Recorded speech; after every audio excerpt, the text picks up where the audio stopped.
Sources say, experts believe, people are outraged. These are the phrases used to shape your reality. The modern media is no longer in the information business. It's in the engagement business. They sell outrage, division and fear because it keeps you watching. But what's the real cost? Today on the XL Brief, we expose the playbook and talk about how to see what's really happening behind the headlines. I'm Xander Lucas, and as someone who has operated in the military and in law enforcement, I've seen the gap between what actually happens on the ground and the story that gets told. As an author, my work is committed to clear, factual analysis.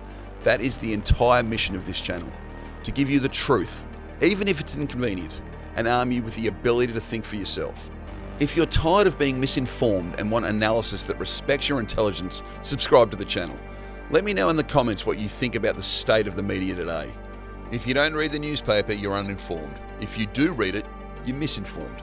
Mark Twain is often credited with that line, but even that I can't confirm. And these days, both options feel like a trap. What is the long-term effect of too much information, of being bombarded with headlines, sound bites, and hot takes, but left with no truth? Welcome to the era of clickbait over clarity, where the need to be first has overtaken the duty to be right. The old school journalist has been replaced by the dopamine dealer, pushing outrage, identity politics, and half-truths, all for engagement and advertising revenue. Sources say, experts believe, people are outraged. What source?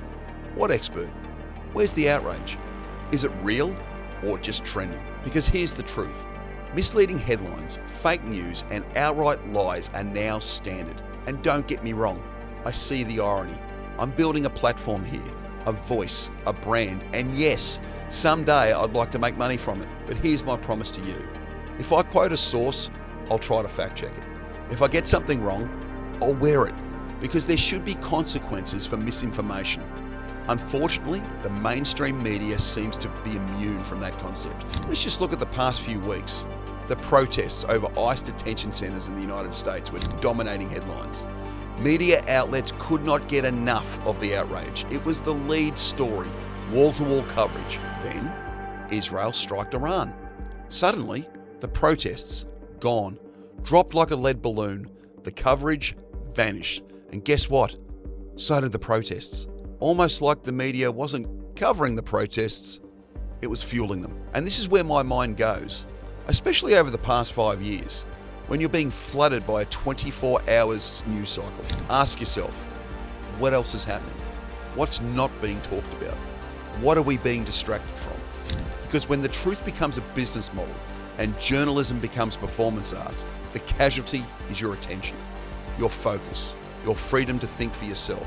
We're not just fighting for facts anymore, we're fighting for our ability to even know what's real. So stay alert, ask questions, dig deeper. And when something doesn't add up, don't just scroll past it. The fight for the truth starts with each of us. If you believe in this mission, share this video and subscribe if you haven't already. It shows that there's a demand for honest conversation. Now that you see how the media machine works, click the screen to watch one of my other videos. I'm Xander Lucas. This is the XL Brief, where the truth still matters, even if it's inconvenient.